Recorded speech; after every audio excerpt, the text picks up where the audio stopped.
I'm fortunate enough to be able to live in the beautiful Brandywine Valley, which is Andrew Wyeth country. I live in northern Delaware in the winter, and then upstate New York in the summer at my family's off-grid cabin. But this is a photograph of the Brandywine River, which is where I hike winter and summer. And I thought this would be a great painting for us to try to do today because it's not as difficult as it looks. It's something that we can break down into sections and paint one shape at a time. And I will be talking a lot about shape and value in this class. And what we see here is color. We see trees, we see water, we see ice, we see sky. And what I'm going to try to get you to think about is not naming the forms. What we're going to be looking at is painting shape and value. We're going to assign each one of these shapes a different value, whether it's a light value or a medium value or a dark value. So what I do when I'm painting, if I'm working from a photograph, I'll take my color photograph and I'll turn it into a grayscale. So what I mean by grayscale is I'll take out the saturation and just look at it this way, because this helps me to let go of worrying about what the colors are and just seeing the shapes and the relationships of the shapes and the values. And I think it makes it much easier to interpret the forms when we see them this way, just in grayscale. So here's a few examples of, I try to always do a value study or a grayscale study before I do a painting, and I do them in different mediums. I actually use grayscale markers for some, and then for others, like today, I'll be doing it with pigment today. I'm going to do a grayscale painting for you, and then I'm going to do the quick color study for you today. So I'll just have a few examples. This is done with a neutral tint. This was a very small piece, maybe 9 by 12, but here's another one, and this was just Payne's Gray, and again Payne's Gray.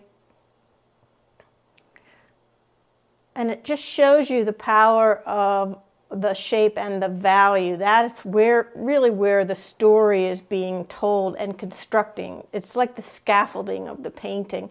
I also do these exercises where I take a half sheet of watercolor paper and I just tape it off, and I just move my pigment down the page. So any kind of a saturated dark, whether it's indigo, Payne's Gray, neutral tint, indanthrone. And I work from top to bottom, just trying to shift the ratio of pigment to water so I can learn how to make my different values and different shapes. It's also a great way to work on lost and found edges and texture. This one is done with a neutral tint. And then here I have my grayscale markers. This is actually a 2-inch by 2-inch little drawing that I do in these cheap little sketchbooks. I have 3 grayscale markers. They come from like 1 to 10, and I have like 2, 5, and 9, and then I'll use a black. But this is a great way, if you're not someone that doesn't really like to draw, the grayscale markers are great for shape making. And again, this is about a 3 by 4-inch sketch. Another one from my studio, lemons. I don't remember what the flowers were, maybe Alstroemeria, but it's really a great way to play with your forms. And this is when I was in Venice. Again, the grayscale markers, right on location. This was maybe 3 inches by 5 inches. Here's St. Mark's Church in Venice. And another scene, we were out on Burano, which is where they make all the lace, and there was a little cafe, and I just sat on the sidewalks with my markers and quickly sketched this. Again, this is maybe 3 inches by 5.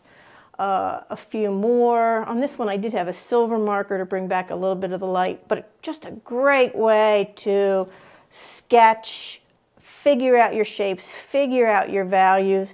This was the first time, the first day that I got to Venice, and this was from my balcony looking down out over the canal. So again, just a really great way to learn to understand shapes, understand values. And then here is just what I mean by, you know, a grayscale or a value scale. So we go from the left to your darkest dark all the way over to the right to the white of the paper. So let's get started on our painting.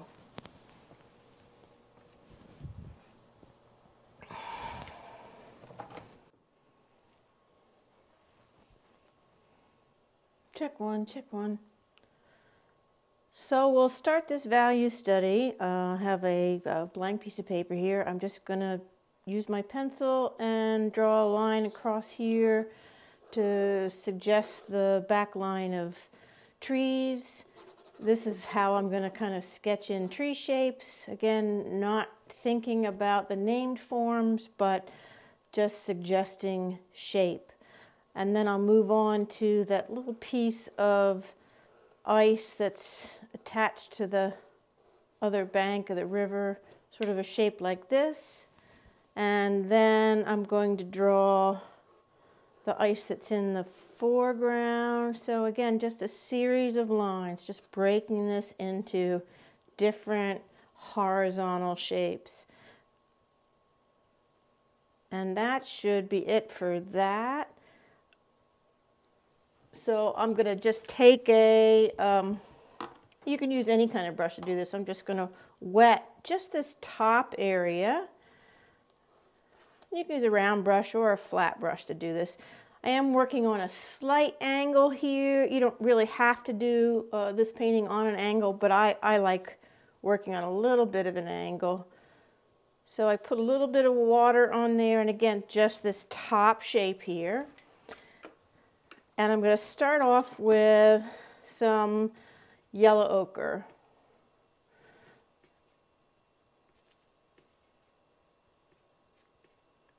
And what I'm going to do is just take the yellow ochre and wet this whole area with yellow ochre. I'm going to leave a little bit of light right in this area. And that would be the area where we're suggesting that the sun is setting. And you see, you don't have to be careful when you're working wet and wet like this. And if I want to make it a little stronger, I'm just going to add a little more pigment to the pool of pigment and water here to make it a little stronger. Again, shifting the ratio of pigment to water to make the painting or the pigment darker. So see how we're already suggesting light here. I'm now going to go into my burnt sienna and do the same thing. And when you're working in a wet area, you don't have to have as much water in your mixture because you already have water on the page. So again, I'm just going to run some of that pigment along the bottom. I'm going to start deepening some of my values. So it's going right over top of that yellow ochre. And here and there I might leave a little bit of the yellow ochre showing through, but you don't really have to. Just sort of deepening this. And I can add even more burnt sienna to that.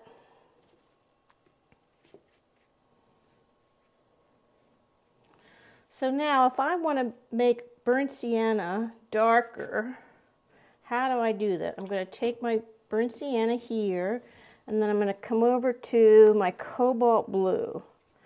And look what happens when we add cobalt blue to a burnt sienna. We get a beautiful, darker brown. Can you see that value change there? And again, I'll mix that a little bit stronger. Just going to run a deeper value along the bottom there, and then I sort of take the side of the brush and push it up a little bit like that. So you see, I'm not painting trees, I'm just putting in shapes. Just making shapes, and make this even a little stronger in terms of value. So less water, more paint. And again, look at the value change that I have there. I'm gonna deepen this bottom and pushing that up like this.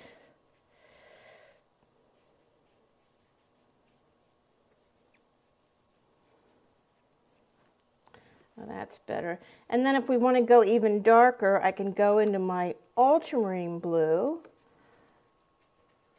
which is a more saturated blue than the cobalt, and mix it with the burnt sienna. There we go. And again, look at this value change that we have when we put in that stronger pigment.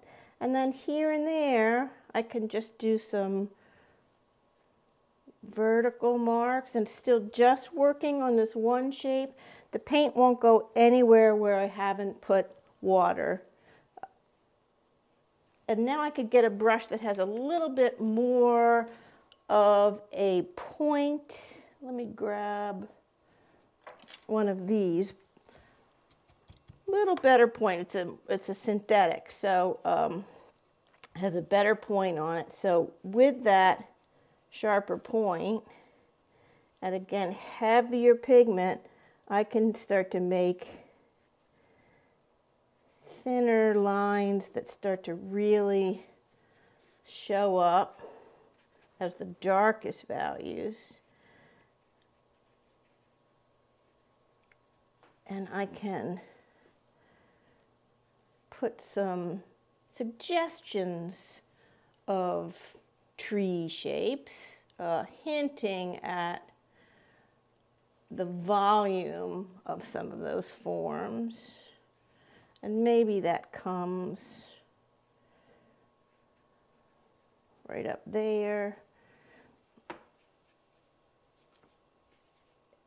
And still not using a lot of water in this mixture. This is more pigment than water because we want it to hold on that wet surface. Isn't that fun? I love how that starts to look. And then we have that beautiful light in there. I could put some of this over top. And what's fun about this too is this is still damp. It still has a little bit of shine on it. What you can do is you can take a flat brush, and I make sure it's clean, and I just kind of wring out some of the water.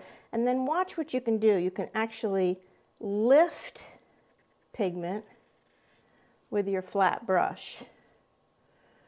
So you can hint at lighter shapes in there. Isn't that fabulous? And then if you don't like it, you can sort of cover it up. You can also use fingernails or an old credit card or something to do scraping. So that's why I feel like watercolor is very sculptural. You can lay the paint down, but then you can take it back off again. It's easy to get carried away doing these, but it's really fun having that option to go back in and find light again. And even with the round brush, I could make a little bit of a larger shape over here if I wanted to lift out a little bit of light. Maybe there's a backlit tree shape there or something. So anyway, just another fun tool that you can use to sculpt back into the pigment. So we'll leave that for now. And the next thing I'm going to do is just move to this shape here, which is the ice shape, right? The ice that's touching that distant form there. And I'm just going to grab, you could use, I'm going to use lavender, but you could just use pure cerulean or pure cobalt or something.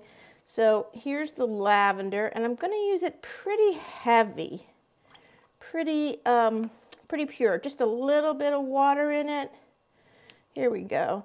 And I'm going to be careful about touching that bottom edge because that's still pretty wet there. But watch, I'm just going to sort of have it skip across here.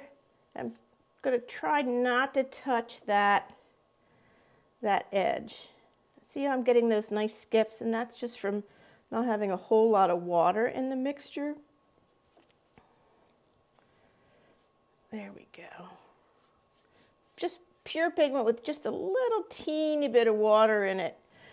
And what you can do is with a thirsty brush, so I have my clean brush, I take out the excess water. I'm just going to lift up some of the pigment on the bottom of here so it doesn't jump into that next.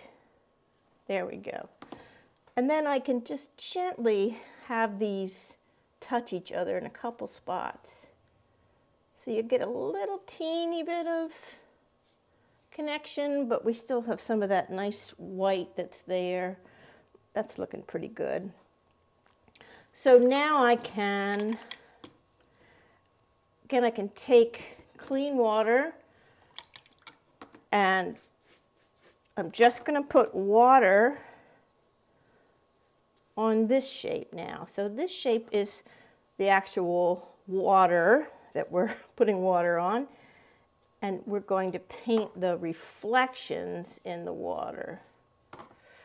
So just this shape. And if we look at the photo, we can see that it's reflecting mostly the mass of trees in the back here. So again, it's wet. And we're going to do the same thing we did here, but just as a mirror, right? So, but we're going to start with our yellow ochre again. So nice saturated yellow ochre. And again, I'm going to leave a little bit of light right in here, but watch this. Just going to take the yellow ochre, squish it in here, bring it over here, sort of do that same thing. And make sure when you're laying down this paint, you can see a real value change between this and the white of the paper. So again, I'm not using a lot of water in this mixture.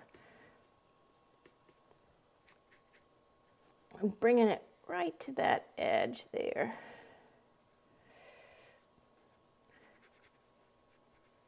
And again, see, I'm using the side of the brush. You don't just have to use a watercolor brush at the point. So there's the yellow ochre. Now I'm going to go back into my burnt sienna.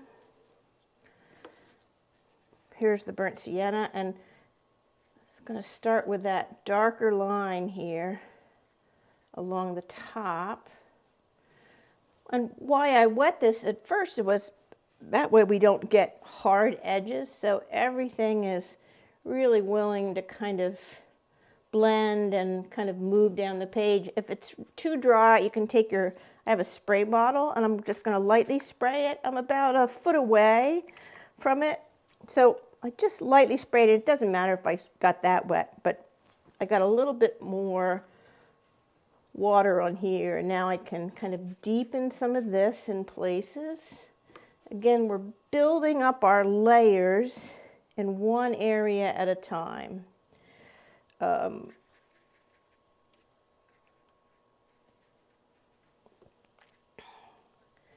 And we can use that even more saturated, which again means a little less water. Do you see the change when I have a little more pigment in there? Again, I'm going to deepen this edge. And we don't have to have a lot of vertical shapes there or over here. There we go. And then again, burnt sienna back to cobalt blue. So that's giving us a much darker brown. That's almost like having a tube of burnt umber, just by mixing your burnt sienna and your cobalt blue, and not a lot of water. So here we go. Look at the value change again. So I'm just making that shape to give me that mass that I can sort of then pull some of those vertical lines out of. And again, we're not painting trees, we're just making shapes. We're just building value on here. And again, I want my darkest dark in here to be right at this line. And I could even, deepen this one a little bit there. There we go. And then one more step of value, take the burnt sienna and the ultramarine blue. See how that goes to an even darker value. And as that gets darker, look how beautiful this little sliver of the lavender becomes. Do you see how the light on that is starting to show up? And it does almost have that feeling of being icy. And again, that's just the one color, that's just lavender. And then those little skips of the white paper. And remember, this does not have to look like trees. This is just reflections. Just a shape. There we go. And if you want to, again, you could take a flat brush and you could lift back out. Maybe I'll lift that again. And maybe there's a little bit of a reflection there. I'm going to open that up just a little bit so it's not quite such a square. See, then you really get that feeling of that backlit sun coming through. And you can continue to work on this as long as it's shiny. You can continue to put paint on it. As you build layers, though, your mixtures have to have more pigment and less water. You don't want to add something that's really wet into here because it will then push away the pigment that's already sitting in the paper. So our next thing that we're going to do is we're going to wet the bottom. And you could wet this with just a light blue, but I'm just going to put water on it. My water could have been cleaner. So again, and I'm not touching this edge right here. See, I'm keeping the water away from it, just because that's still really wet there. So, and you don't have to be real careful. It's okay if you hit the edge there and it drips a little. That's what I love about watercolor is, you're right on that edge of it being a little out of control, but you get these beautiful happy accidents where you don't know exactly what's going to happen. All right, so now I'm going to come in with this brush, and I'm just going to take, let's see, pure cobalt blue. Let me just clean out that blue a little bit. I got a little bit of burnt sienna in there.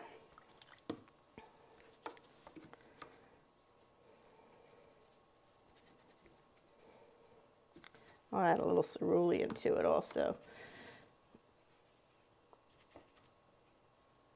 So, see how easy it is to just, because it's already wet, look how I can just run the paint right through there. And this is the ice that's in the foreground. And look how easy it goes on because it already has water on it. And I'm just coming close to that edge there. Let me just grab a little more cobalt blue. I should have had more cobalt in my well here. So a little cleaner cobalt. There we go. Again, look how easy that is to get that in there. And again, not too much water in the mixture.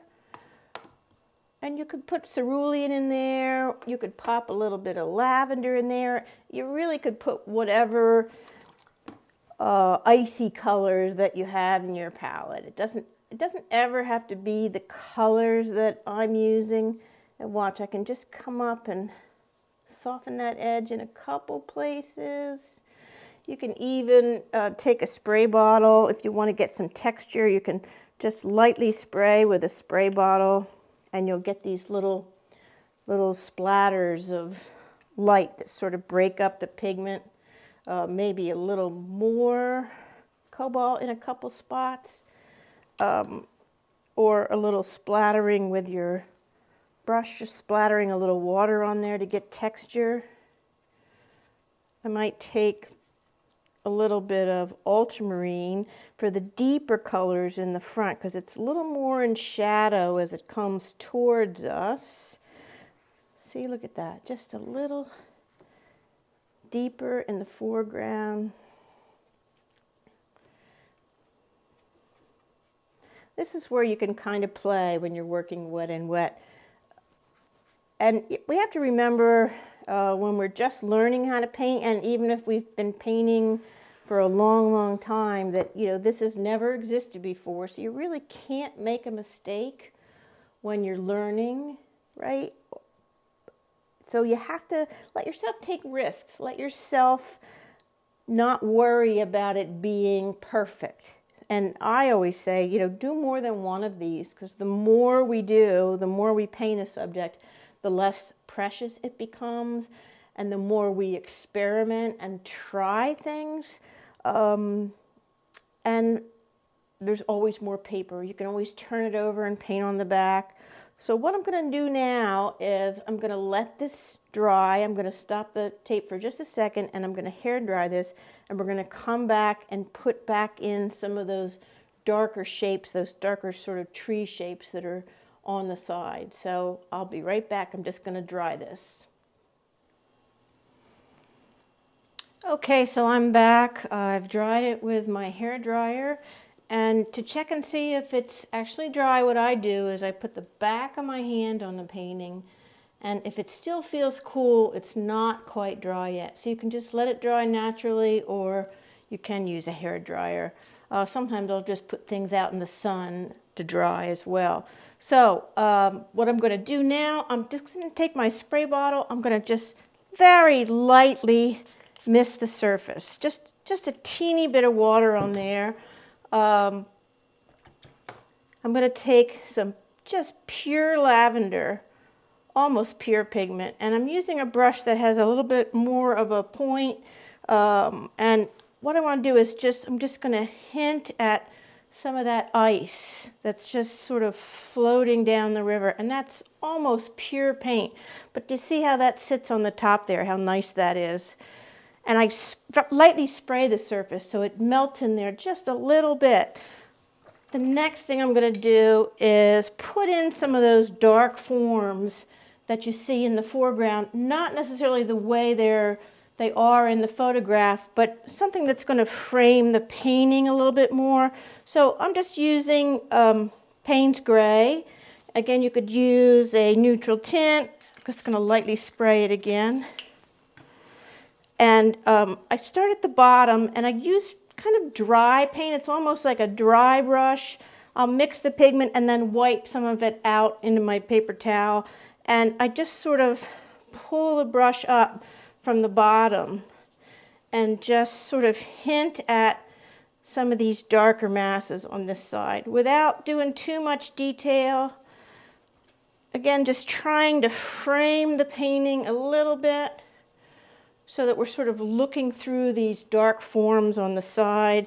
Going to mix, again, a little heavier paint, so that means less water, more pigment. And then I'm wiping just a little bit of it out so that I can get a little bit of that dry brush, that skipping. What I also like to do is just pull a little bit of it across the front maybe. And again, I'm going to lightly spray this. Just lightly spray it with my spray bottle. I'm about a foot away when I'm spraying. And again, heavier pigment. So just doing some mark making, calligraphy. What I'm trying not to do is paint bare trees. You want to be careful of painting something where you're trying to make it look too much like a tree. I'm just sort of getting some texture in there. Just going to close that up a little bit, and a little heavier paint in here. And you really need a brush with a nice point so you can get some good calligraphy going on. You can also sort of splatter a little bit to get some texture. and pull some of that across. Again, just framing that painting a little bit. Quieting some of this foreground. Lightly spray it again.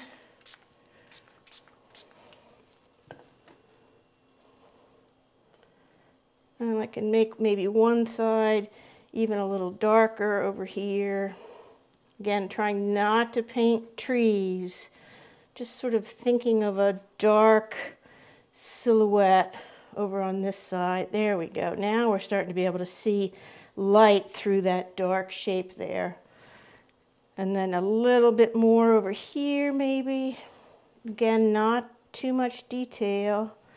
And you could always, again, scratch in there with your fingernails or a credit card or the back of a brush that has a, you know, sort of a sharp point on it. There we go. So that's looking pretty good. Again, I'll just lightly spray it, and that helps this pigment sort of melt into the surface. So I would say this is pretty much done. I'm going to show you what it looks like. We'll just take off the tape here, and I use regular masking tape when I'm painting. If I'm doing something really large, I might stretch it, but otherwise I just use regular masking tape. So that's what our painting looks like. Oops, excuse me. And hopefully that showed you a few different techniques about using watercolor, wet into wet, wet into dry, making shapes, thinking about values. And I hope you enjoyed this painting, and I'll be right back to wrap everything up.